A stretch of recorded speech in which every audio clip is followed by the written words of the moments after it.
Amazing Outdoors. On this podcast, you will hear about our adventures, chasing all kinds of different game here in the heartland of America. We live and breathe outdoors.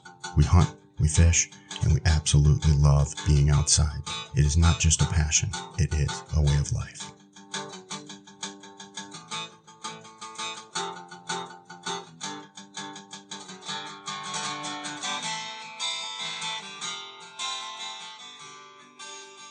Episode 6. Thanks everyone for coming back for another great conversation here today. We sit down with a couple biologists from Missouri. We discuss land habitat management on my small farm, along with some quail hunting and some other unique hunts that they've done, sage grouse, desert birds, some of the things that I want to get into this fall. If you thought about booking a hunt with us this fall, make sure you stay tuned at the end of the podcast. There's some information. We're starting to book up. I wanted to also make some announcements. I'll make this really quick. We got a few things in the works. I'm probably going to start a Patreon page, and I'm also going to give a couple tiers for that. And with that Patreon membership, I'm considering giving away 3-day get together for a couple of the listeners. We'll draw out of the hat. Out of everyone, you got to have probably 3 months in to qualify. It'll be at a certain price level. Of course, there'll be other price levels. You can help support the podcast and the mission here if you like the content. I really appreciate it. I don't have it all launched yet, but keep an eye out on social media. I have a lot of different scenarios we're working out here, so I'm hoping to really bring some great opportunities for all of you who have kind of bared with some of the beginning of this podcast and have been listening in.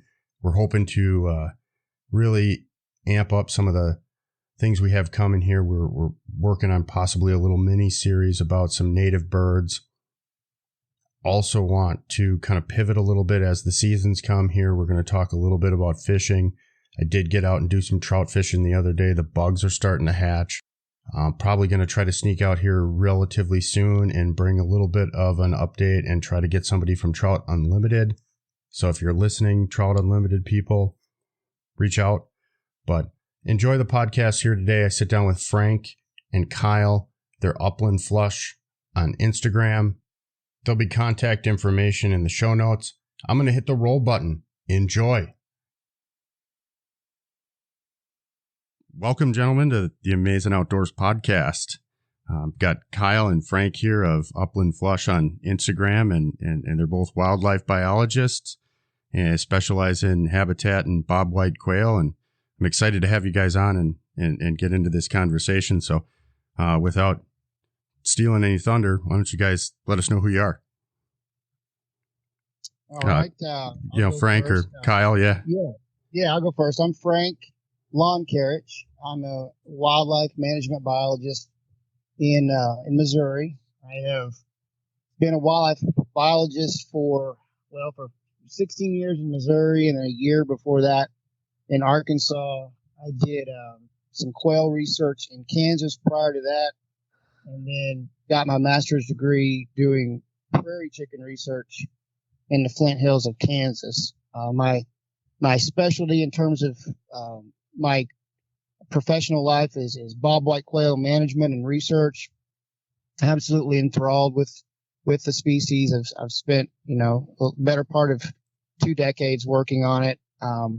Also have done quite a bit of prairie chicken work, but for the most part it's bobwhite quail centric. Yeah, and so I'm Kyle Hedges, and similar background, also wildlife biologist here in Missouri, managing public land, but been here over 20 years, was in Kansas for about 5 years doing the same, public lands management, upland habitat, focused on quail, also been involved in quail research. So our day jobs revolve around quail. Of course, it's good. We do, habitat stuff that's good. Both of us do for turkeys and deer. And, we've got a couple wetlands on our areas, and it's one of those, when you're a wildlife biologist, you're supposed to be a jack of all trades, I guess. But our side jobs, our weekend jobs, we are consultants for Land and Legacy, a consulting company. We go around the country and help people improve habitat, whether it's deer habitat, turkeys, quail, pheasants, little mix of everything. So a couple different hats we wear. It sounds like a fantastically fun job. I mean, I'm envious. I spent the better part of my life sitting behind a desk and out on the street talking about electronics. So I'd rather be in the field working.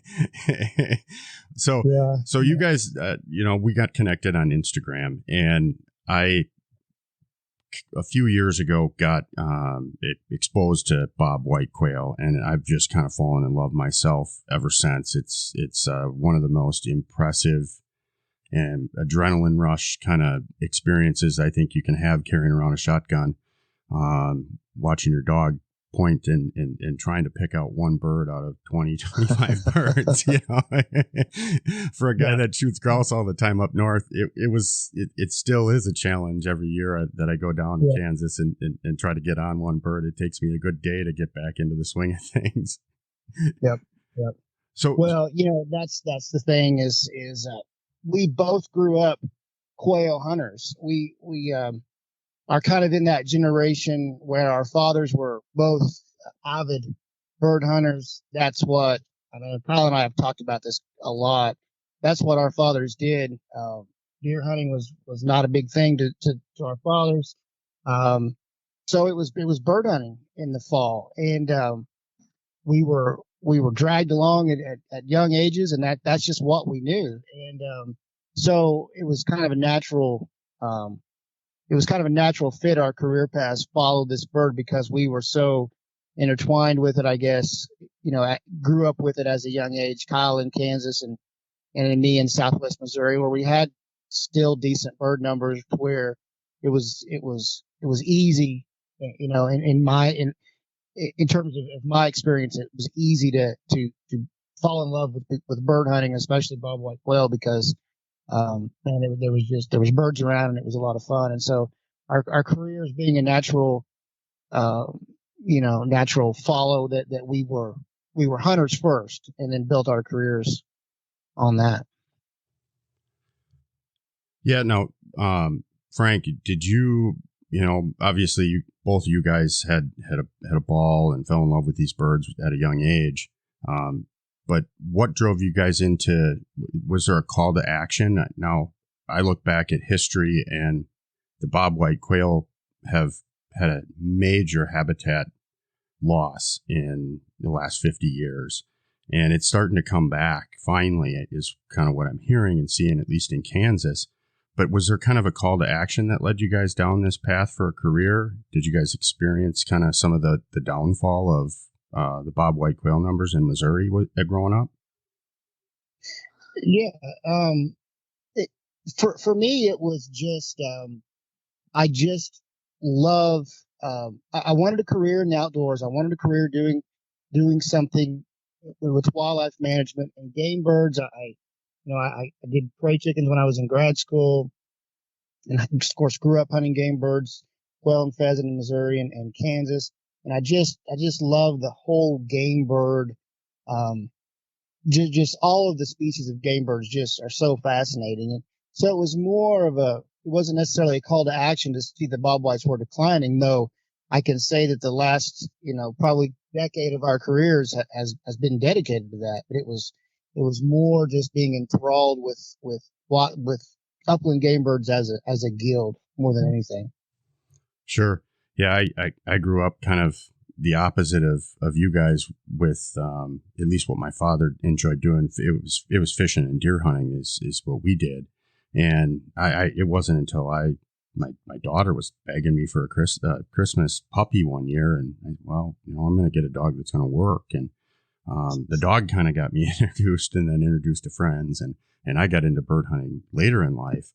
But I've only been personally doing bird hunting for the better part of 6-7 seasons now, and I've noticed a decline in certain areas and then a boom in other areas. And I watched growing up deer hunting, the progression of agriculture and drain tiling and stuff, and it never really correlated to me the impact until I started bird hunting and taking a little bit more notice in things, and specifically, how sensitive kind of bobwhite quail were to different weather patterns and that agricultural change as well.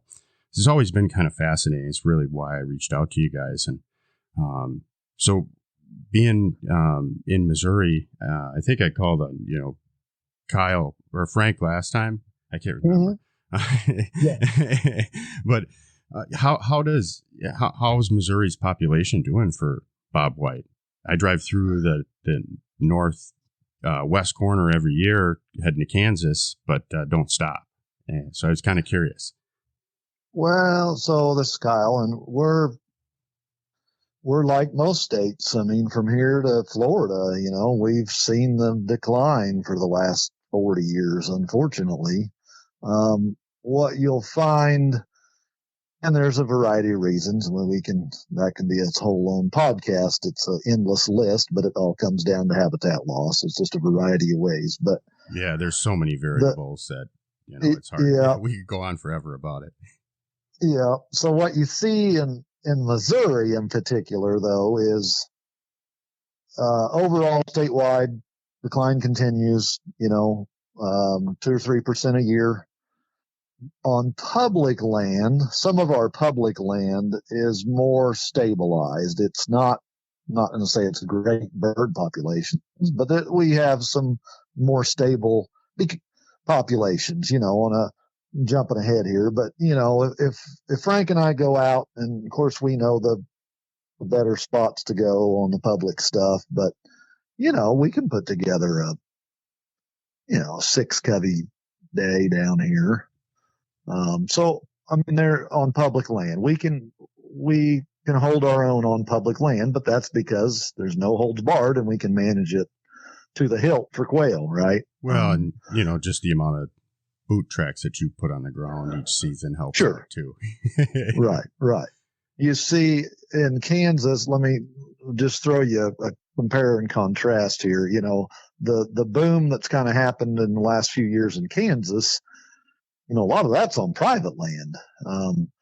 And that's a byproduct. That's not, and I'm not taking anything away from Kansas landowners, but it's not because there's been this huge landowner effort. There's some people doing some stuff, don't get me wrong, but it's not been this huge concerted effort of, hey, we want more quail and we're doing all this habitat work. It's just been the right combination of weather. Some things have played out right. And those quail have become a byproduct of the farming operations over there. And here, Missouri's real heavy. North Missouri's ag, but the bottom half of Missouri is real heavy cow-calf country, which is fescue dominated. And it doesn't matter how you manage that kind of operation, quail will never be much of a byproduct of that, regardless of good weather, bad weather. So it's just kind of what the commodities are here, and that's not the most favorable for quail. Yeah, just kind of random question, but if a guy like me was heading down to Missouri, what part of the state, like if you were to divide it in 4 sections, do guys focus on the most? So Kyle and I are both in the southwest portion, so south of Kansas City, and west of Springfield. Sure. The southwest sort of fourth of it. And, we've got some native grasslands, which, we can talk about, down the road, but that's showing to be those native stable grassland landscapes tend to have more stable quail populations. And then, but in terms of hunting, North Missouri is sort of that, and the dynamic up there is CRP plays such a big role up there, conservation reserve program, and the addition of grass and wildflower plantings in an agricultural landscape. It's much more prevalent in north half of the state than in the south half because there's more grain crops in the north half. And so bird populations tend to be higher up there on an annual basis. Now, they can also plummet pretty quickly because of commodity prices or because of weather or because of a bad winter event, which I'm a little bit nervous going forward this year because there was some significant winter weather. I know. So they can see really high annual variation. Our populations tend not to, at least in the Southwest, tend not to see those wild swings. But so that's sort of the dynamic we're working with. Yeah, how I think Kansas hit -20 for an extended period of time. I know it was 2 weeks up here that we were below zero. How does that affect quail and Bob White specifically? They're not made for that kind of weather typically. Yeah, so you see some birds, loss. Yeah, they're wild. That's exactly right. They're tougher than we give them credit for. I'm always amazed at what birds can live through. We had the study that Frank referred to, the biggest. We were a part of a big research study in Missouri. Maybe that was pre-show. I don't remember. But anyway, we went through different weather patterns. That was a 5-year study. No, it didn't have anything as severe as this negative temperature garbage that we had for whenever that was, a month ago. But certainly you suffer some loss. What you find out, though, real quick, one, they're tougher than you think. And two, in the quality habitat, you don't suffer near as much loss. The marginal habitat, the fringes, the birds that are living in questionable places, that's when you see coveys blink out. The guy that's down to one covey on his place, and they only live around this old little broken down homestead. And that's, they've got a 1/4 acre of habitat, and that covey's been hanging on. That's the last covey, and they've been there for 3 years. That's when those coveys blink out. So, certainly see some mortality. We can't put a percentage on it. I don't know what. We didn't have any radio collared birds going on during this cold spell, so I don't know how bad it would have been. I would suspect it wouldn't be near as severe as you would fear, though. Yeah. So what gets them more than the cold would be an extended period of ice and snow, especially ice and then snow. If it's snow, they can, you can get some windswept areas that they can scratch around and get some food. But if they can't eat for a few days, then they start to suffer some physiological damage, and may not kill them, but it makes them much more susceptible to predation, and yada yada. Down the whole chain goes on. So we didn't really have that down here, but I heard some stories about North Missouri that had me a little bit concerned, maybe about some extended snow and ice on the ground. But I guess we'll see. Yeah, you Southern boys, you don't have anything to worry about, No. We had the white stuff for like 6 months sometimes up here. Oh gosh. Oh yeah, no, yeah. It's been really nice this spring so far, and I've been able to get my dogs out, and even after all that cold weather we had up here, I've been seeing what I would consider good grouse numbers in marginal habitat that it surprised me. So. Anything that's wild and untamed, it's got a will to survive. I mean, people don't understand that that's their job. That's what they do for a living. And when you go spend a little bit of time out in the field, that's their bedroom. I mean, that's their living room. That's where they spend their time. And, so we think as hunters that, we go out a few times, we learn a lot, but the birds and nature itself surprises you every time if you're willing to look for it. Oh, you bet. Yep. So, we could kind of save a little bit of maybe talk a little bit about Kansas your last season. We can talk that a little bit later when we get into a couple other different trips that you guys did. But one of the big topics I wanted to kind of chat with you guys about. I'm in northwest Wisconsin. I bought some land, not a lot, 32 acres. The reason I bought it, my wife and I are trying to get out of the city. We've kind of reached the end of our rope here, and our time is expired, and it's time for that next chapter. The kids are moving out, and it's time to get into the country where we always wanted to be.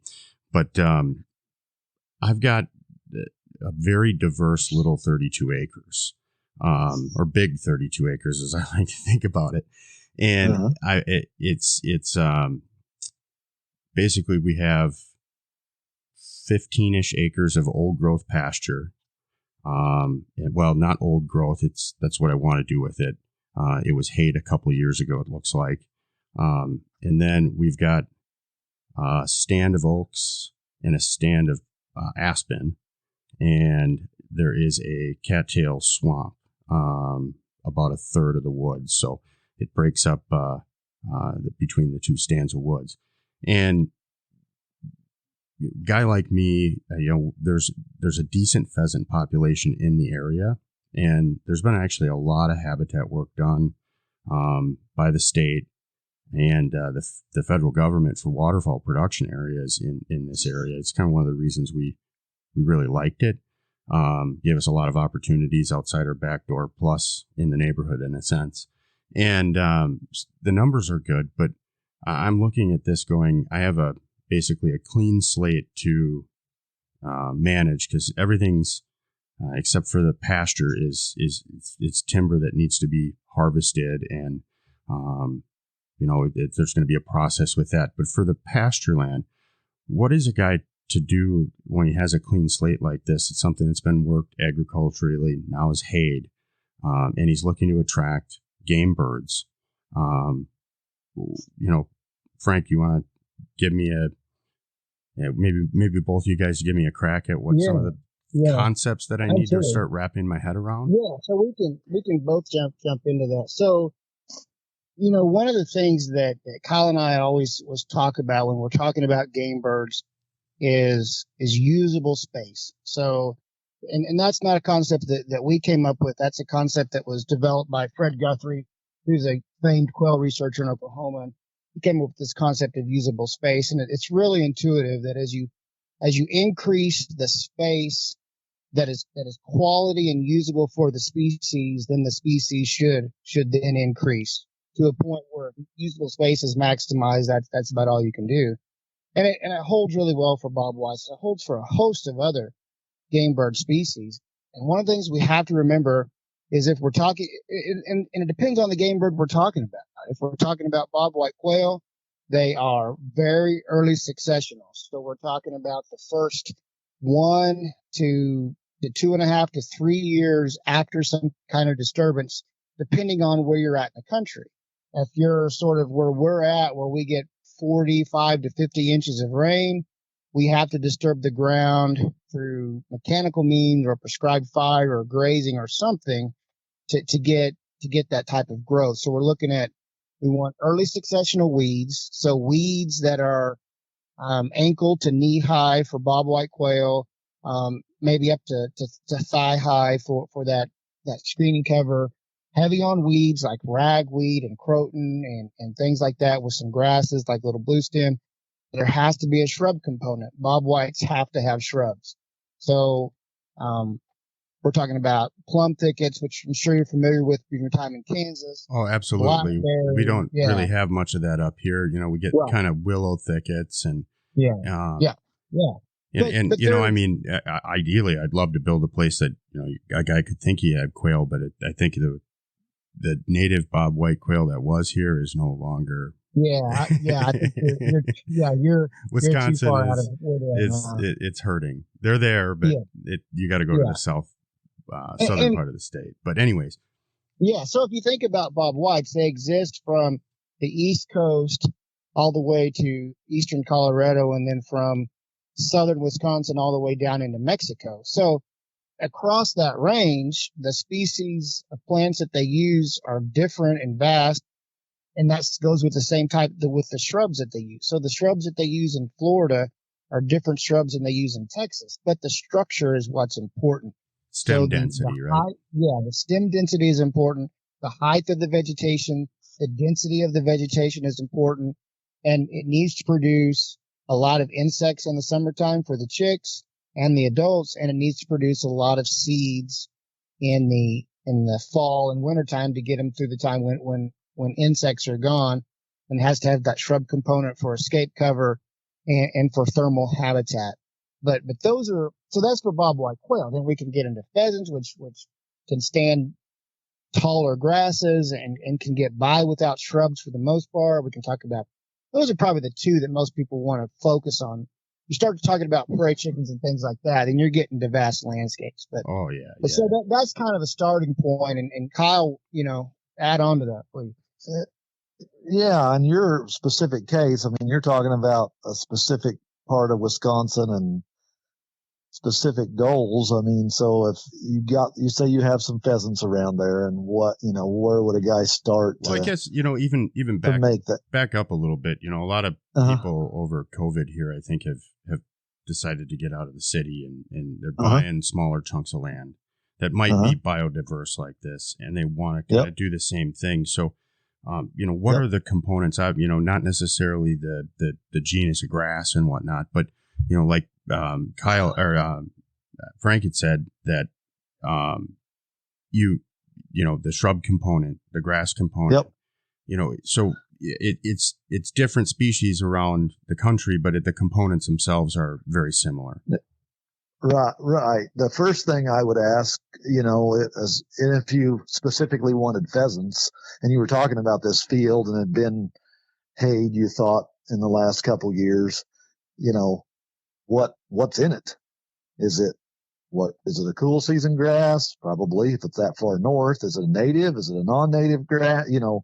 Some of those things come into play. So right off the bat, if it's something non-native, then I don't want it there. It's probably not the best thing. Even though we're talking about pheasants, which are not native, that's one of the rare exceptions that we like a non-native species, right? But it's a struggle. It's a little bit of a struggle sometimes when you start thinking about prairie chickens and sharp tails, but we'll leave it at that. Yeah. But so you're looking, and this is going to be good for turkeys in Wisconsin. I know they're blowing up. I don't know if they're blowing up as far north as you are, but parts of Wisconsin are all exploding with turkeys. We had the girls pointed two of them the other day. We had nice big old long beard flush out about 10 yards above my head. Going, man, that'd be a fun, off point. Yes. Oh man, yeah. Yeah. So a kind of a field like that, I'm going to want some bunch grasses for nesting if I'm worried about or hoping to have pheasants in it. So some type of structure, a grass, whether it's cool or warm season, I want it to grow in clumps. I don't want a sod forming grass like fescue and brome or sod forming grasses. Don't like that. Sure, makes sense. You want clumpy stuff so there's bare ground in between. When you're out in Kansas, you're seeing, little blue stem is the main grass that you're probably hunting around. Yeah, or in some of the CRP fields, it'd be big blue.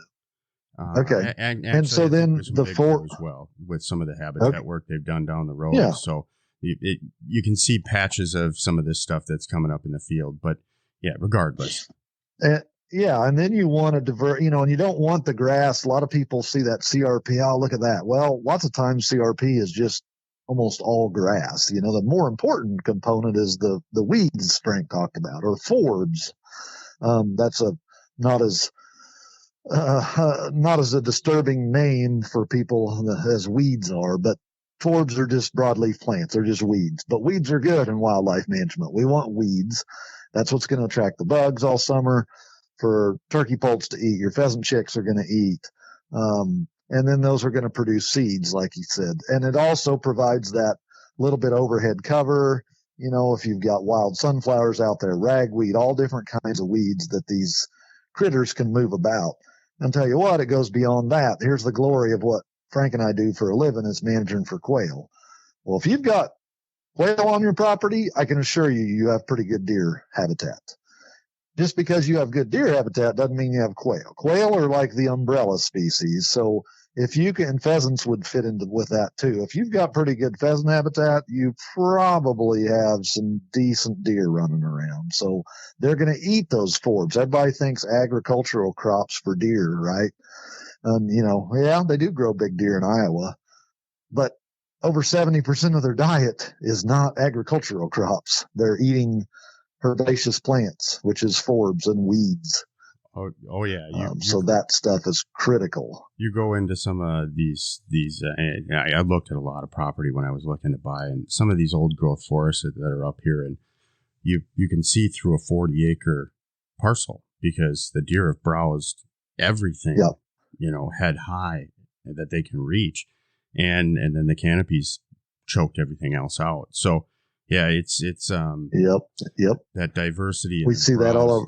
Broadleaf habitat structure is really, really good for all wildlife. We've been lucky. One of the reasons I kind of bought the place, I let the hounds out, and we ended up, moving pointed at one grouse and ran a rooster into the swamp. And I'm going, well, it's got everything. And then every time I've been up there ever since, I closed on this thing last December. So I've been up there a little bit, and I'm seeing everything I want to see there. And it's just, I know it's got the right mix of things. It's just, how do you groom it to be even nicer?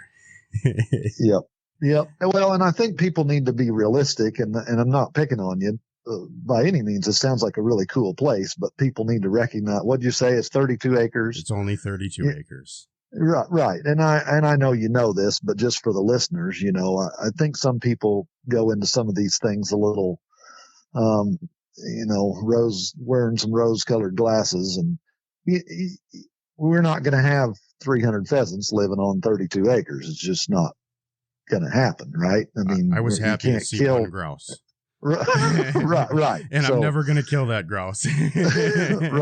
Right. You're just looking for having the species there, and right. So, well, when you got we suffer too, that. It's bird contacts. That's right. Yeah. We suffer that in the quail world lots of times because, and my dad falls in this category. My dad's 82 years old. He remembers the good old days. He remembers killing limits of quail with a German Shepherd and a Cocker Spaniel because there was so many quail. I remember the 15 cubby days, but he remembers, better stuff than that. And people get that idea sometimes, like, well, if I do this, I can get it back for that. Well, that day may be gone. So setting the realistic expectations based on the acreage, what's around you, guy gets 32 acre piece. It could be the most textbook pheasant habitat in the world. But if it's surrounded by 10,000 acres of, closed canopy timber, well, then it's never going to be the greatest pheasant place in the world. So it's relative to what's around. And again, 3 years of looking and feeling blessed that I found it. But, I can't think of an area that I know within close proximity to the Twin Cities metro that offers so much diversity. Awesome. I mean, so it's really unique. I'm hoping to release some quail, and I'm hoping for, I'd like to see them around. I don't really care to shoot them. We'll have some around in the pen that we can, dog train with, but exactly. I don't know. It's one of those things where you just wish you could do your part a little. And I just enjoy the wildlife, and it being able to see it out your back door is the ideal dream for me. So before we kind of get into more hunting and banter, because I have a feeling it'll go back and forth a little bit. Sure. But let's, what can us as hunters do to kind of help the conservation effort? I mean, quail forever, pheasants forever, rough grouse, everybody's asking for your money. And I think, it's hard for sometimes people to conceptualize, hey, this money went here and it helped. There's not a direct correlation. So, what can hunters do outside of that, or, maybe find a way to get engaged more at some of those organizations? You guys have any thoughts on that? Yeah. So here's one of the things I'll mention.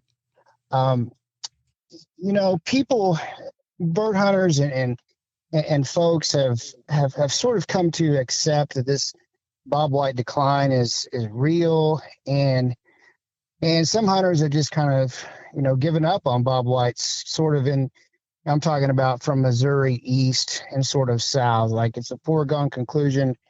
Bobwhites are, we still have them, we still hunt them in places, but man, the glory days, we're never going to see those glory days again. And I'll tell you that can reverberate to decision makers. There needs to be a concerted effort for hunters, conservationists to lobby state agencies to not forget nor give up on Bob Whites, to give it more than just lip service. Like, yeah, Bob Whites are important to us, but really, if we're going to save Bob Whites, in terms of a researcher in Texas calls it recreationally extinct. And that means that there's Bob Whites around, but recreationally, in terms of hunting them, they're gone. And I've seen that in many of the same counties that I grew up hunting. I can take you to places and probably hear a Bob White call in the springtime, but I can't take you to places that put together a hunt because recreationally they're extinct.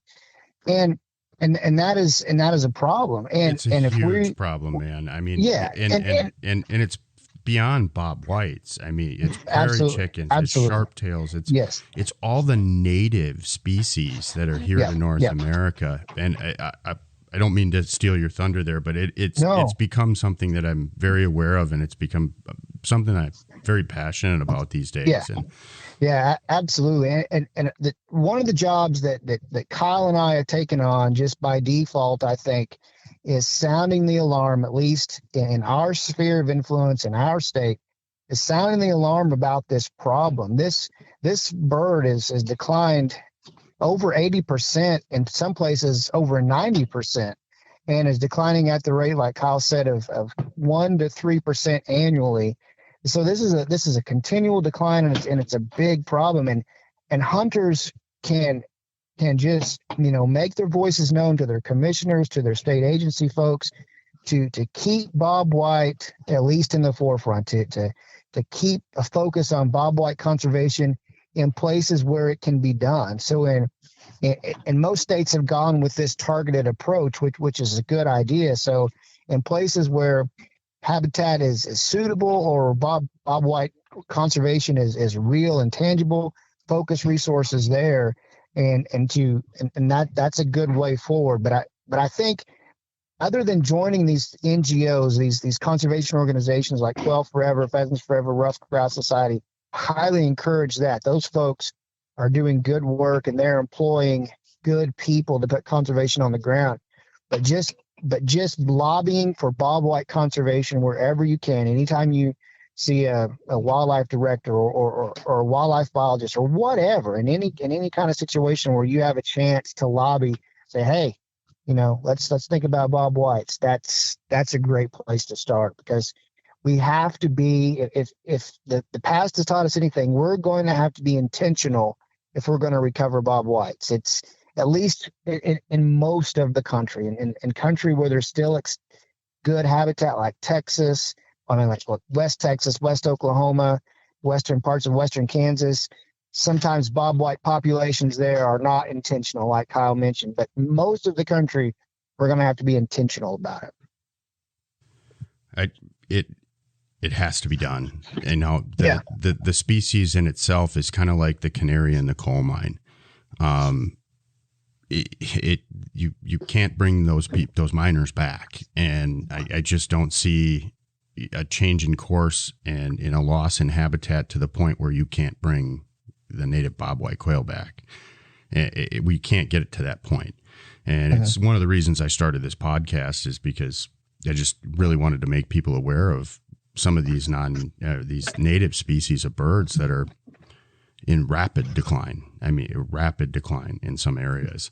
And it needs to be something that, if you're going to go out in the woods and hunt ruffed grouse, you need to join the Ruffed Grouse Society, and you need to know those people and get involved at the chapter in the area that you hunt. Same goes for, like you said, Quail Forever and Pheasants Forever. It's important to be involved, because if you're not involved, I don't want to hear any complaint about there's not any quail or there's not any grouse around. And it's too important to let this slip. You're right, Brian, too. You mentioned that, it's not just the quail. I mean, grouse are struggling in lots of different places. Frank and I we'd never done the rough grouse deal. Went up and did that a few years ago. Well, and, you come up here, I'll show you a real good time. So yeah, we went and did it. Well, and we had a good hunt, in central Wisconsin. We had some buddies that went up there just, I guess last year, so 3 years later, and just horrible, Well, I mean, bad, struggling around that area, and all the locals saying, "Oh yeah, it's really crashed right here." So this stuff happens for different species all across the country, and it all matters. And what's amazing to us is, especially in the world of Bob White, how many people talk about, "Oh yeah, I remember, back in the day," and they just, kind of ran out of birds. So when my last bird dog died, I just hung it up and didn't get another one. Almost like they're, whatever. I mean, can you imagine if 80% of the deer went away, 80% deer decline? People would be screaming from the rooftops. The insurance but it's like companies quail would love it, but well, yeah, but it's like bird hunters just take it. Like the squeaky wheel gets the grease. You got to go start rattling some change, A podcast that I recorded a couple weeks ago was with one of the VPs of the Rough Grouse Society. And he put it to me in a very interesting perspective. And I'm kind of curious what your take is, because you guys have, I would think it's a kind of a similar analogy, in Wisconsin or Minnesota, you got to buy a stamp to hunt pheasants. So people, or ducks for that matter, waterfowl. So people assign a value to it. Like squirrel hunting and grouse hunting and woodcock hunting up here, there's no value assigned to it. It just comes along with your small game license. What's your take on, how the people down by you perceive Bob White? Because going to Kansas, I kind of perceive it almost in a similar fashion as the rough grouse up here, and the way people treat it from a casual standpoint. It's interesting that you mentioned that. There's an article that just came out in Journal of Wildlife Management, which is a scientific journal. So very few people and very few hunters read it because it's a scientific journal. But basically, they were making the argument, why so many waterfowl and why so few Bob Whites? And they were making the distinction because, waterfowl were included in the Migratory Bird Treaty Act, so they get lots of federal dollars, lots of federal attention. And they put the analogy, they said, look at Arkansas. If you want to hunt quail in Arkansas, same thing with Missouri. So let's say quail in Missouri. Let's just forget Arkansas. Quail in Missouri, if you're a resident, you buy $11 of small game license. You want a duck hunt, you buy your $11 small game license, your $7 state duck stamp, your $25 state waterfowl or federal waterfowl stamp. People do it. It's part of doing business. And so they assign more value to it. Yeah, the covey only gets $11. Yeah, and that small game cheap, license does not go all to quail, believe me. So you're right. So and they were making the argument of, hey, let's start thinking about small game and upland game birds on a waterfowl model, or a model where we're involving. So instead of each state pulling its own way, so Missouri responsible for quail, Arkansas responsible for its quail, Oklahoma responsible for its quail. What about working together in a multi-state or sort of how the waterfowl people do, and then broaching the subject of a federal upland game bird stamp. Now, I don't know that we'll ever get that far, but the point was being made that there's a value assigned to waterfowl that's not assigned to small game, and because of that, there's so much more habitat dollars that go towards waterfowl, and sure, pheasants and prairie chickens and sharptails can benefit from that, but not to the extent that waterfowl do. So people are starting to ask these questions because they see the disparity. And we're at a time in Bob White conservation where we need to have all these ideas on the table and not reject them out of hand, but at least start thinking about it. So it's interesting that you bring that up, because these conversations are starting to happen. They are. And I'm, not one to advocate for raising the cost, having, the government raised cost of hunting.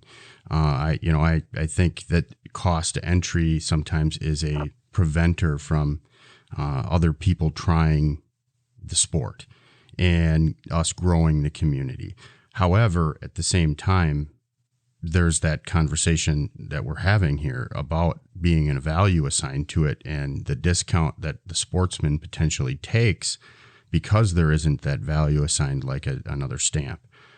It's a tough conversation. You know, I'm not afraid to have it. I don't want to pay more, but I have no problem paying more if that's what's required to save. And as long as I think the hunter sees the direct correlation of, hey, I'm paying a $10 stamp now, and over the course of that 3 years maybe that they're paying that, they're seeing bird numbers come back or the habitat improved or projects being done locally, I don't think it'll be an issue. But it's not a conversation that I don't think most hunters want to admit to spending more for a license to go hunt. So it's a tough conversation, I think, and I hope that it develops into a happy medium where we can grow the community. People aren't rejected because of the cost, and we see habitat improvement and more wildlife species in general. But yeah, we'll see where it goes. I heard with this whole Call of the Uplands thing that PF and QF are doing, that I think, was it 3% of the native bobwhite quail habitat is remaining in the United States today? Is that number? That sounds about right. I could believe that. To me, that was when I heard that, and I had show notes. I had a couple of recordings done. It was like, shift this thing into, downshift to 3 and hit the gas. Because I mean, it was, I referenced it, and I think one of the guys from QF referenced it, but that's on your watch. That's on my watch. It's on all of our watch. Yeah. And that's why the value assigned to it, I think the conversation has to happen, and people have to look at it differently. And I don't know how you make people look at it differently other than ask them to pay a little more or ask them to put some work in, because until they, have skin in the game, we're probably going to see the same old politics around these types of subjects. Yep. And I think the waterfowl is a good example. In defense of, those extra funds, they did put the habitat in. They did make a difference. And we now I remember shooting, 100-point system on ducks, and the Drake Mallard was 50 points. You're going out slogging through the mud, doing all your stuff, cold, wet, and to shoot 2 Drake Mallards and you're done. I remember those days. Really? And now we have these, in the early 90s, now we have, point system. Big bag limits, and we have huge bag limits on ducks comparatively. And I mean, well, that's because some of this happened. So that's the kicker in it. If states step up and do things like this, they got to put the habitat in. They got to show that this isn't just unfortunately in today's day and age, a lot of organizations and different companies out there, they'd drum up more money, and unfortunately 90% of it would be overhead costs or some crap like that, administrative costs, right?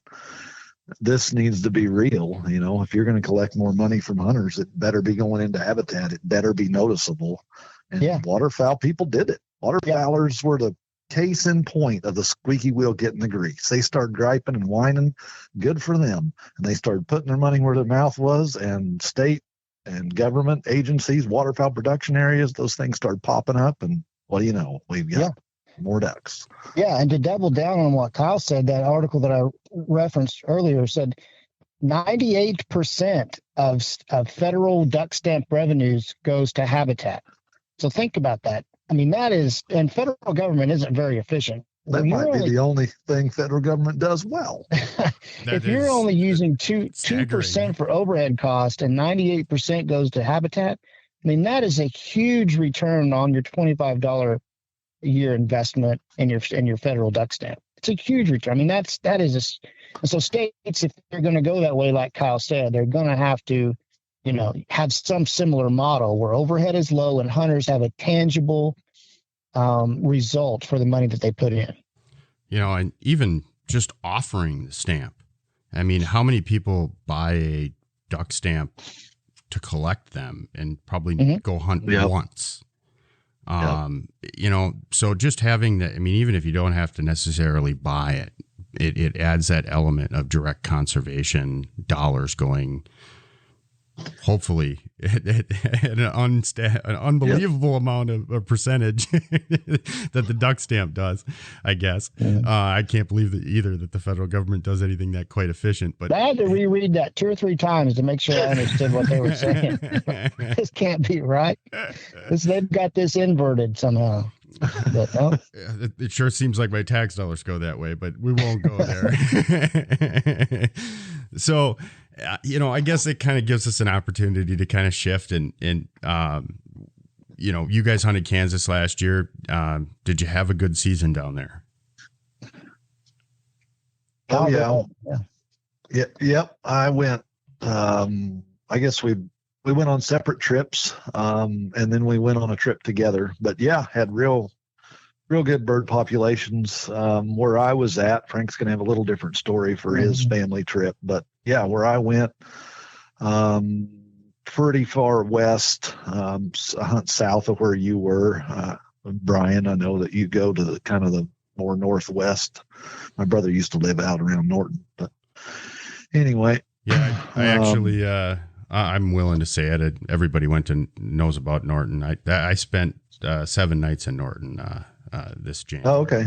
Yeah. Well, I mean, it's big country out there. When I go hunt, I'll go to Hayes, but I'll hunt 3 different counties. So well, we stay in Hayes when we go to our normal trip. There you go. And most of that land we luckily got a connection for private land, and it's when you go in January, it is really amazing to see how many coveys are on private land versus the weehaw. But yeah, that's right. It makes me feel good that there's good quail numbers. That's for certain. But pretty good quail, not great pheasants out there where I go, but pretty good quail numbers. I was surprised. I'm sorry to interject here, but I had hunted out of Hayes for a number of years, and then I'm kind of an explorer. I gotta kick new dirt, and I love the adventure of it. And so I stayed out at Norton, and I traveled quite a bit around. I hunted the counties all around there, and I was really surprised how quick that quail habitat drops off to the west from Norton County. I mean, it's just poof, and it is flat all the way to Colorado, and there's no hedgerows, and I swear they're like 4-section farms instead of section. Yep. So anyways, Frank, you so my family and I, or my family longer than me, or my father, we've been going to south central Kansas. So this is Edwards and Kiowa County, sort of west of Pratt in there. And historically, it's sort of on the northern edge of the Red Hills and sort of in the sand hills of the Arkansas River Valley. So quail populations have always been good. And pheasants, kind of up and down, but in general, pretty good. We struggled this year with pheasants, to be honest with you. We really had a tough time, and I think there was a couple of different. Well, there's 2 main reasons. One is just because of commodity prices, we've lost, and I counted it up, we've lost over 80% of the grass that we used to hunt has been turned into crops now. And so that's going to reduce your overall pheasant numbers, plus the number of acres that you have to walk. And in our part of the area, there was a lot of CRP ground that was released to emergency hay and grazing because of the drought. And then so of the 20 to 30% of grass that we had left to hunt, about 60 to 70% of that was either hayed, so there was no cover, or they had currently cattle out there, which made it difficult to want to hunt those spots because the cattle can be pretty flighty then. So we faced some really tough conditions, but just from habitat changes. And then I think localized populations were down there for whatever reason. So we killed some quail, we killed a few pheasants, but it wasn't to the standards that we normally have. But then Kyle and I had a really good quail hunt together later on, so that that sort of made up for it. And that's just the vagaries of upland game birds and the ephemeral nature of the habitat. Sometimes is you can't always expect it from one year to the next to go and if you have a killer year one year, you can't expect it to be killer the next. It may be good or it may fall on its face, but that's part of it. Well, it's part of the adventure, and that's why I've kind of taken to upland hunting so much, because it's a public land sport in a sense. You need big land, and with that, you typically have to travel, and so it just kind of turns into an adventure every time at least I end up going out and pheasant hunting or quail hunting or grouse hunting. It's more than just going to a tree stand and sitting there and waiting for something to come in. It's absolutely seeking out. It's seeking the birds. It's putting it's applying wisdom of what you've learned hunting over the years and scratching out a good hunt. And it's not always great, and things change. I mean, even the areas that I've hunted up in like Phillips County, I was amazed to see how much crop got put in this year. There were ditches that we've hunted, for 2 years now that were completely gone. And, another area we went, there was a whole property that had milo, and there was no feed around at all. And it was all Phragmites. And I mean, and I was surprised to see the how fast that had grown in there. And I don't know, I assume that they just put it into CRP, and it was just kind of it was a really nice piece of property that unfortunately is probably not worth hunting too much anymore, at least at its current trajectory for now. But that all could change next season with the spring rains and what happens with the farming practices, or at least how they plan it. So you just got to put your boots on the ground as best as you can. You're looking. I've going to Kansas, I've had to put together a few things and learn, and I might as well touch on it because I heard you guys on another podcast, and we had some technical difficulties earlier, so conversation we might as well reinvigorate that part. But putting together the right recipe out in Kansas takes that knowledge base, and it's tough for a northern guy like me to put it together. And I don't know, Kyle, if you want to take a little bit of this and kind of maybe give your 2-minute spiel on what guys are looking for when it comes to Kansas and even parts of Missouri to put together a good hunt for quail. You bet. So it goes back to the same habitat components. You've got to have the shrubby cover. That's the first thing I'm looking for.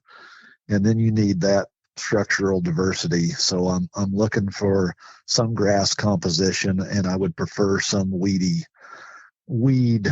forb component as well. Now, when you get out in Kansas, if you add a ag field, that's fine too.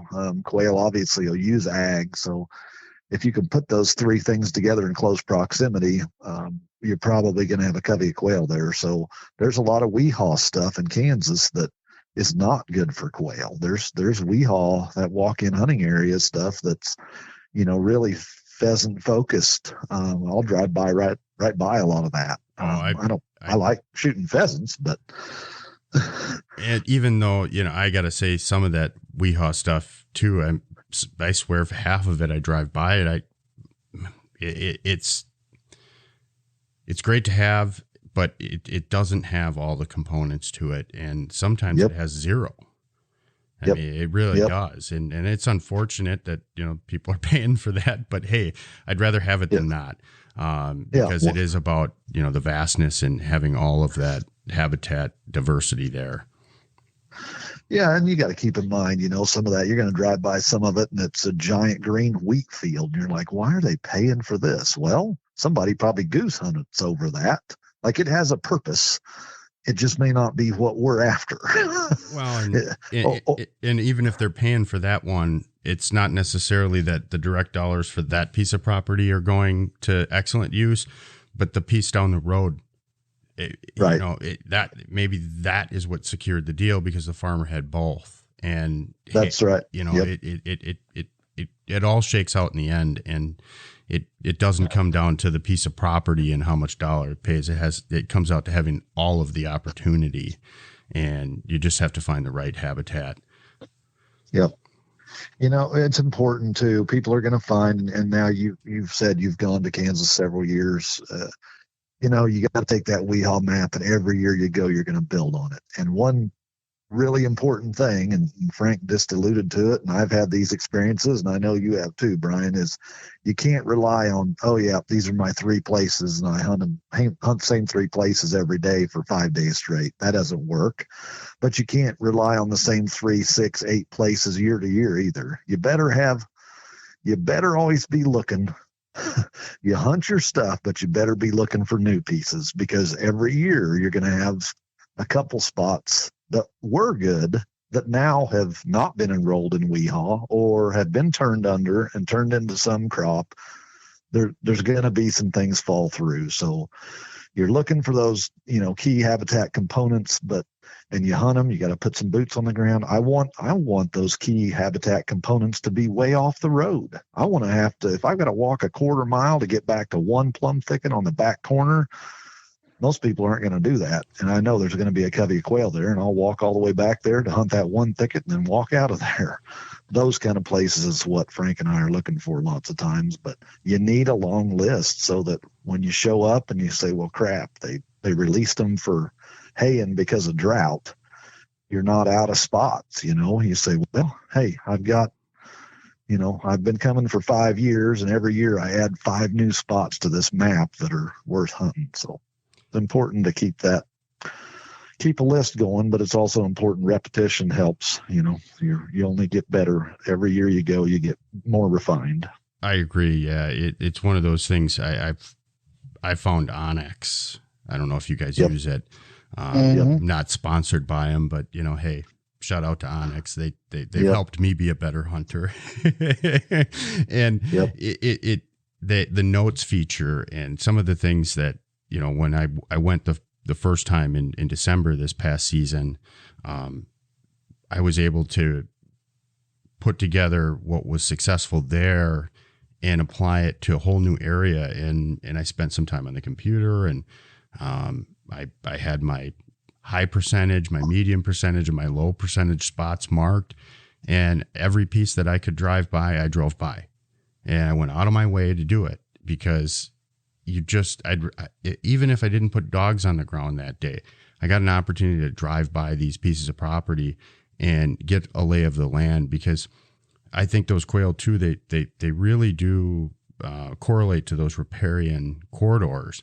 And some of the WeHaul stuff, it's out a ways, and it's not, it's more cattle pasture. It doesn't have all the right components, and it may look good from the map. It might even look good from Google, but until you drive by it and go, well, yeah, I guess I read the topography map wrong, and I didn't, there's boots on the ground cannot replace anything that you can do on a computer. And it's so important, I think, to when you're putting together a trip like that, you've got your spots that you're going to go hunt, and that's great. But you have to leave a part of the day for exploring and finding new spots, because birds move, habitat changes, and water hits one county, it doesn't hit the next county. All those things play into it, and it's about taking all the variables that are around and trying to put them together to have a good hunt. Yep, absolutely. I don't know, Frank. And that can be said for anywhere you go. Yeah. No, I mean, that can be said for anywhere you go. And if we want to, in any game, move into, in any game, if we want to move into our Arizona hunt, and I'll just kind of I'd love to hear about it, man. Lead into it with that is Kyle and I, and my dad went with us. We spent, sure, we hunted as many possible hours as we could, but we had a lot of truck time driving to a spot and, thinking, oh, we're going to go look at this particular spot and then get there like, this has been grazed down to nothing, and we back out of there. You know, it may take 15 minutes to try to drive in there, and this looks terrible, and then you back out. I mean, but you know, that's part of it. I mean, you've got to get out there and look at those things, and so Kyle and I, we have been wanting to do the Southwest quail thing for a long time, and if we could put together a Gamble's quail hunt with a scaled quail hunt. Was Gamble's the one that you guys wanted to really chase, or was it all three? All three, and Mearns. If we could knock it out in one hunt, that would have been it. But those three species, even though two of them live mixed together in the same covey sometimes, and the Mearns, you know, lives really close, they have different ecological niches, and certain weather patterns favor one species over another. So for instance, winter rain. So they have two different rain patterns in the desert Southwest. They have a winter monsoon and then a summer monsoon. And so they get half of the rain in the winter approximately, and then approximately half of the moisture in the summer. And if the winter monsoons are really good, then Gamble's quail do really well. There's a lot of from what we kind of understand, it's a vitamin A thing. It's available in the desert plants that really bloom after winter rains. Well, blue quail or scaled quail and Mearns quail, on the other hand, do well with the abundant summer monsoons. And so rarely do those match up, where you have great winter monsoons and great summer monsoons. So the last couple of years, the winter rains have been very good there. And so Gamble's quail really kind of blew up. And the word was, hey, if you want to come to Arizona and hunt Gamble's, this is the year to go. By the way, blue quail didn't do great. You know, you could probably find some. And Mearns quail are at low levels too. You could probably kick around and find some. But so we had the idea that we were going to try to kill all three if we could, and we gave it a shot. But really, Gamble's is what we focused on, because we knew that this was going to be the year based on the rainfall patterns. And so we went out, and you know, there you can do a whole podcast. And one of the things that Kyle and I have written some stuff on and are going to, and we really like to push is how to do your homework for an out-of-state upland bird hunt. There's a lot of resources for folks to get online to put together a big, just to talk about that sometime. We would love that, because you can go online and find all kinds of even for-hire services to plan your big game hunt, right? But how does an Eastern hunter go to Arizona? Where do you start? I mean, what do you even do? There's not a lot of resources out there. I mean, and if you dig around, there is, but we used our resources looking at weather patterns in terms of rainfall amounts on weather gauges, talking to local biologists, talking to some contacts that we've met through social media, put together what we thought was a really fantastic Gamble's quail hunt when it was all said and done. And we got the blue quail killed. We killed some of them each day too. So we got two of the three. We just had to punt on the Mearns. I'm looking at your photo on Instagram right now. I mean, you know, those smiles that, you know, I mean, and that pile of birds, man. I mean, you know, that I would call that a success. Yeah. For stuff that hunting in country we've never seen, hunting birds we've never seen, we were pretty happy by the second day. You know, and it's funny because they, you know, Gamble's quail are, you know, they're quail, and so are scaled quail, but they look at really nothing like Bob White, you know, in terms of hunting them. As far as, you know, those birds out there are runners. They're big runners, from what I understand. Yeah, and I can't remember. I know Kyle got into one covey flush where he did really well on the flush, but I don't remember very many times where we got shots on the initial flush. It was always on the, hey, mark these birds down, let's hustle over there, and then let's hunt up the singles. And sometimes it was 2 covey flushes before we got singles pinned down. But once we did, it was some pretty good hunting. Are you guys double barrel guys, or you carry semi-automatics? What's your shotgun preference? And the reason I'm asking is I got a question after that. No, we're not purists. We're semi-auto guys. Oh yeah. Okay, yeah. right Semi-auto. on. So I'm I don't know. I got turned on to side by sides a couple of years ago, and I just love it.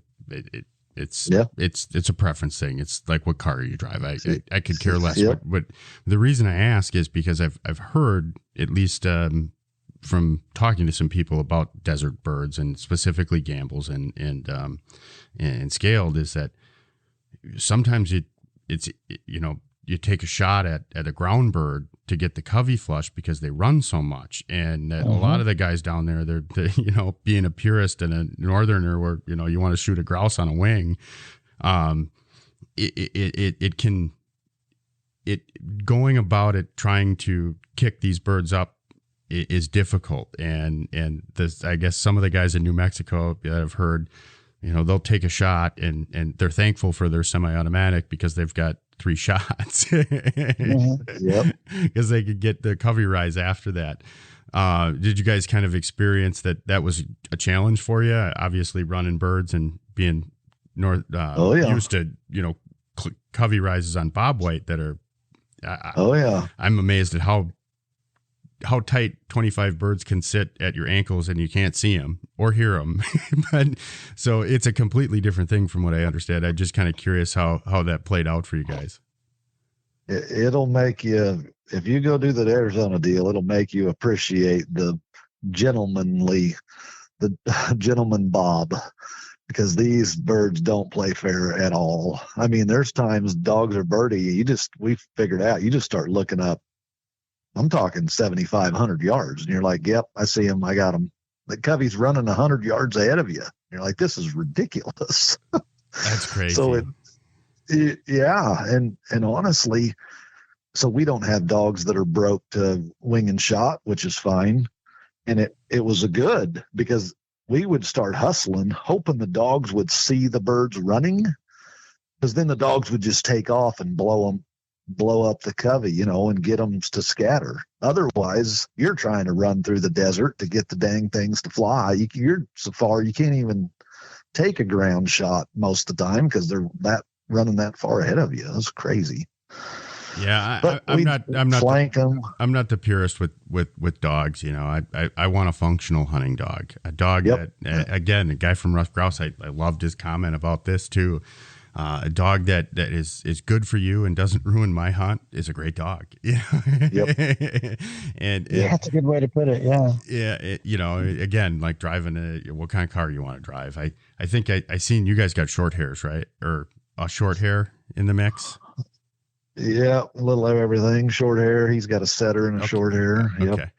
Yeah, my best hunting buddy, he's got a setter, and I've got short hairs. I just kind of fell into them. But there's my older dog. She does really good in pheasant cover because she can't see the birds, and so she has to rely on her nose. I'll tell you, you get her in on November grouse woods sometimes, and it's like, girl, stop chasing so much.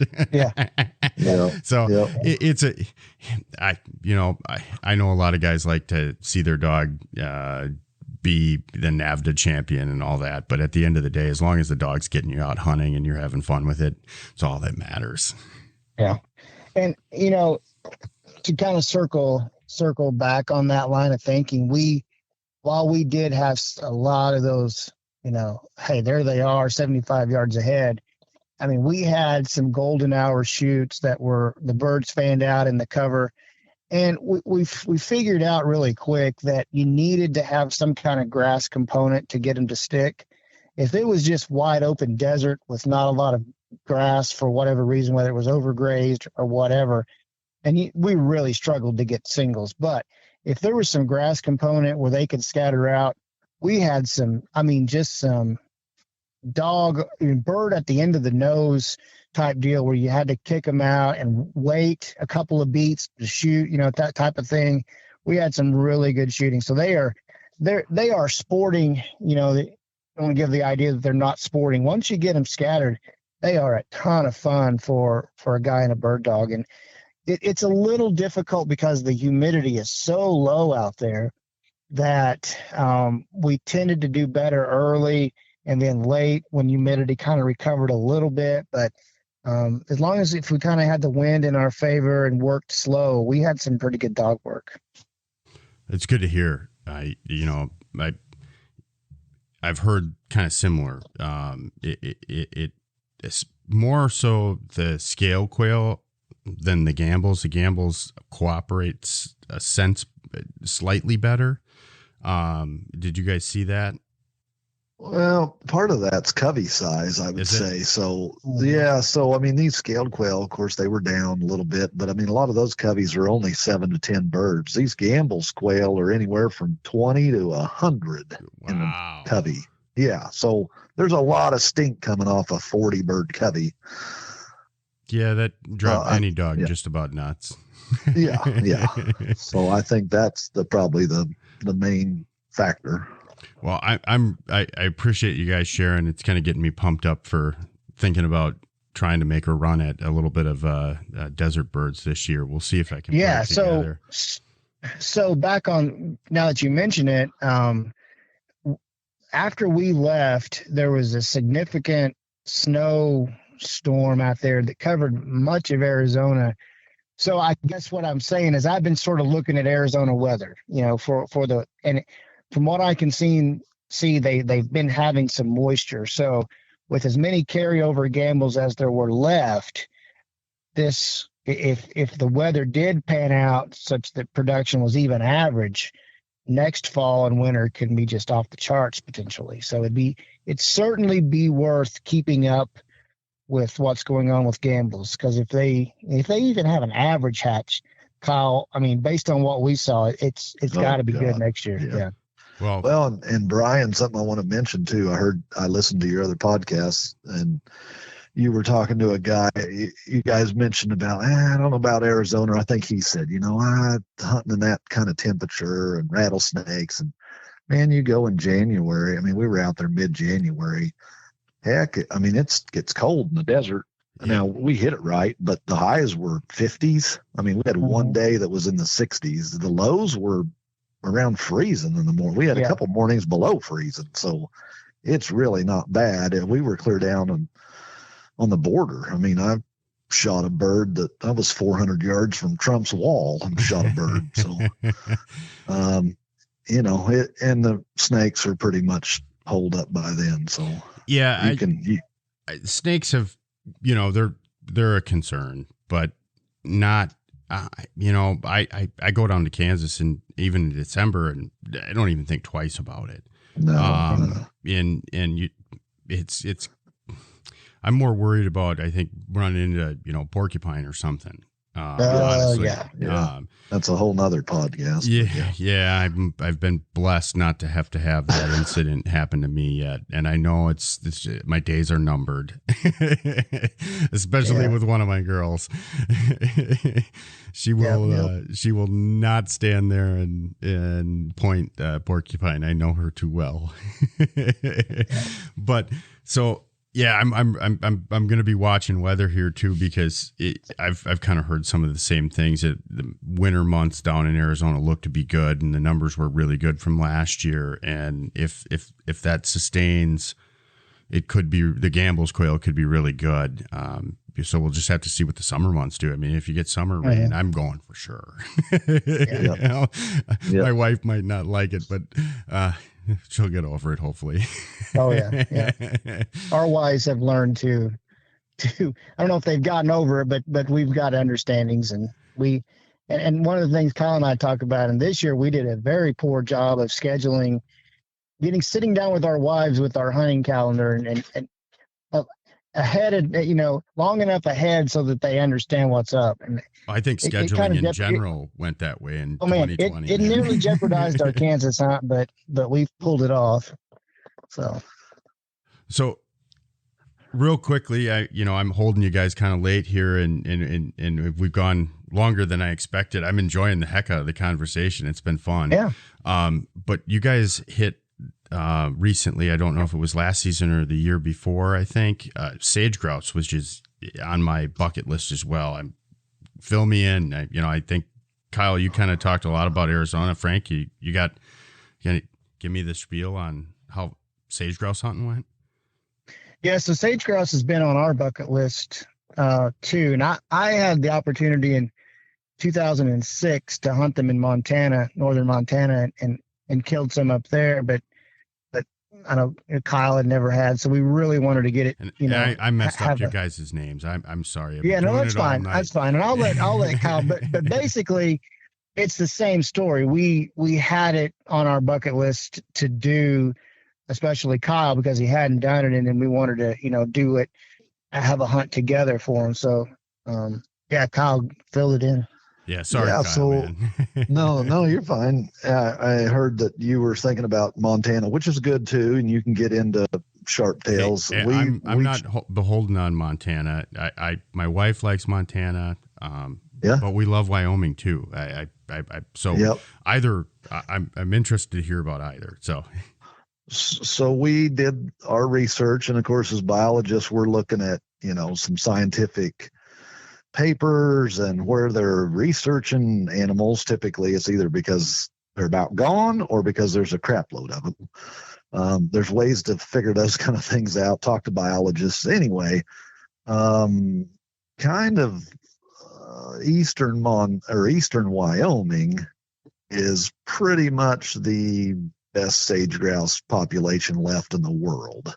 So we decided, well, let's hunt there. So that makes a lot of sense. Real quickly, if a guy wanted to go kill a sage grouse, you're saying Montana or Wyoming might be a better opportunity to at least look at than Montana?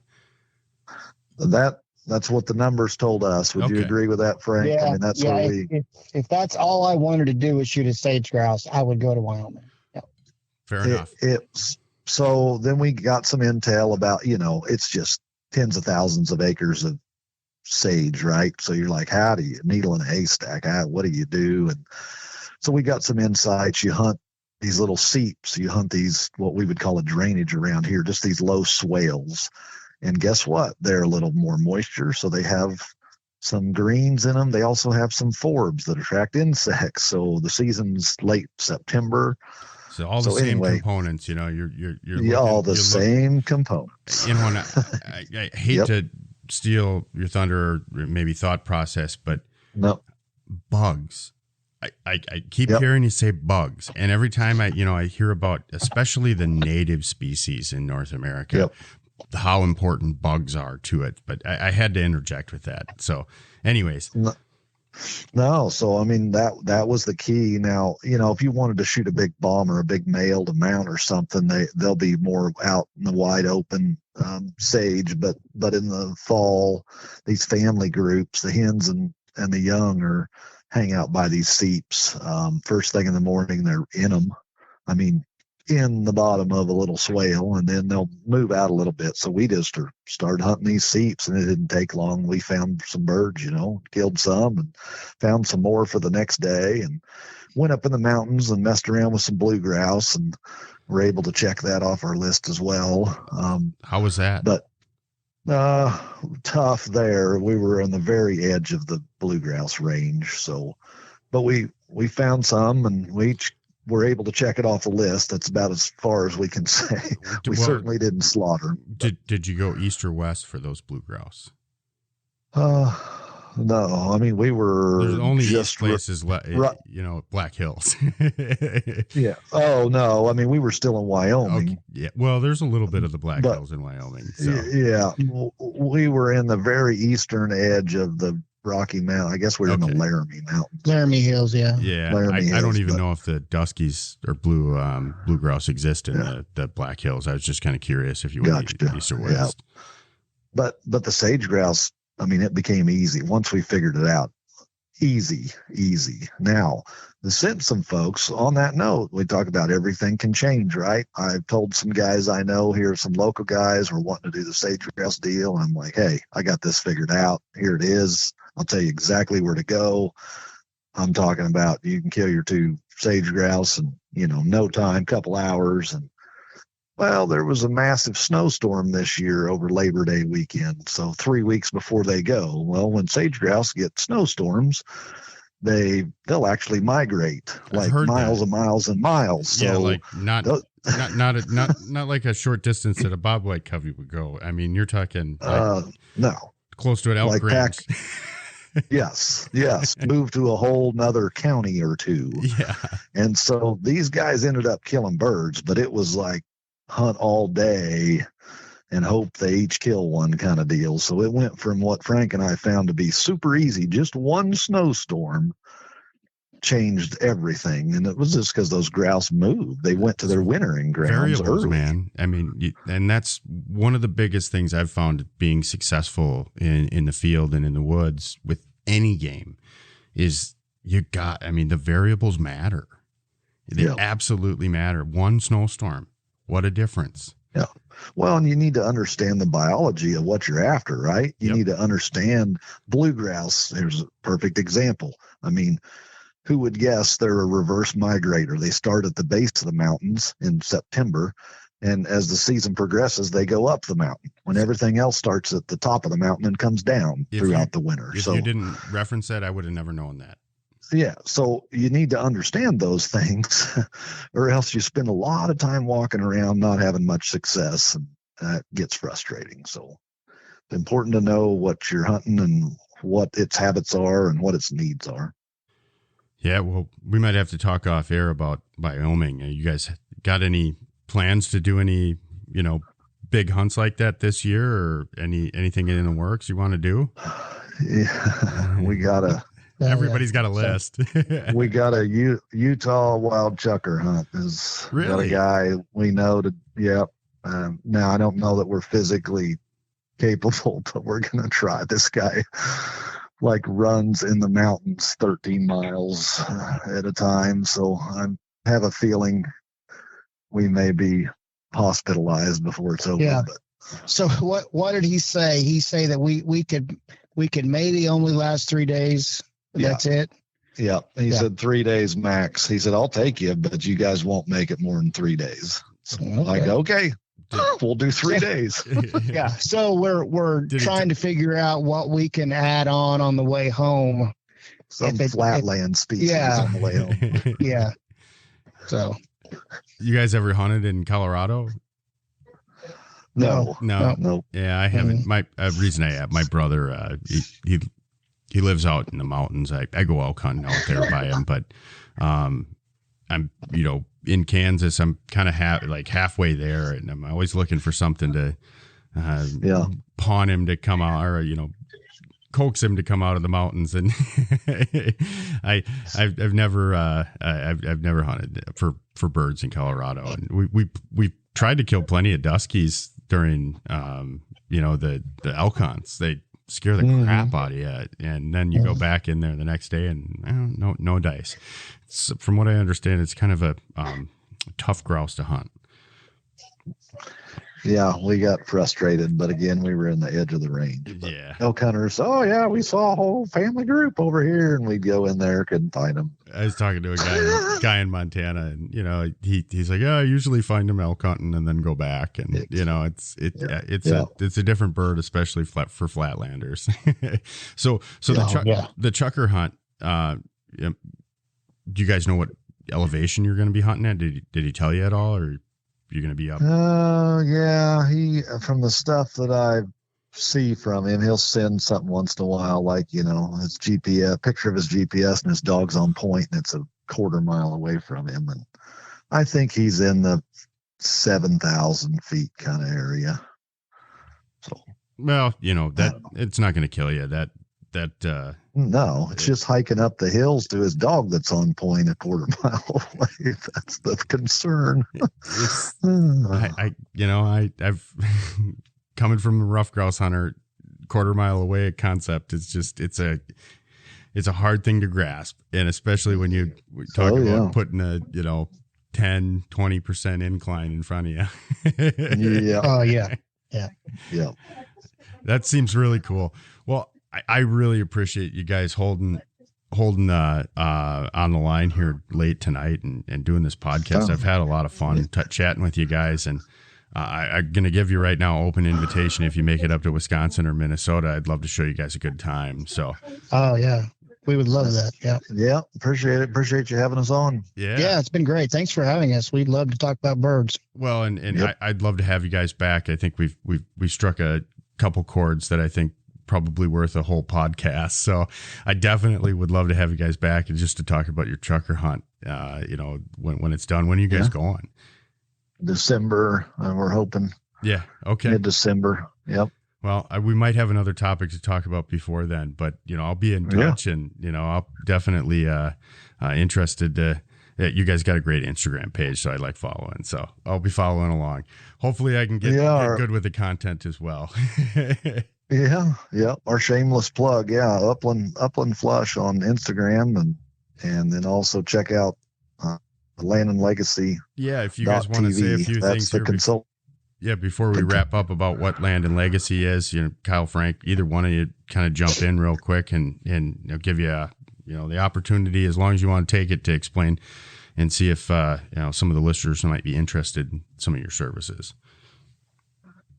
Yeah. So Land and Legacy is a consulting company, land consulting company, at Land and Legacy on the social media sites, and landandlegacy.tv is the website. And it's a unique consulting company in that we take an approach that is an ecosystem approach. We are land consultants. There's four of us. There's two gentlemen that started the company, Matt and Adam, and then they asked us to come on and to bring some of our expertise on board. And we were glad to join them because they have an ecosystem approach. So instead of rolling onto somebody's property and prescribing a bunch of food plots, we take a look at the property and the surrounding landscape and get down to basics and talk about what these native landscapes were like historically, what these native species that we're interested in managing for, quail, turkey, deer, whatever it may be, what they need from a basic biological level, and how can we sustain them 365 days a year and not just coming at it without a food plot approach. And it's a really unique setup. So that's what Kyle can add some more to it. Oh, that sums it up pretty well. I mean, they, try to work with the land, what it needs. Fire dependent landscapes. We try to get people to reintroduce fire, and we look at aspect and slope and everything, what was this historically? What habitat types are we dealing with?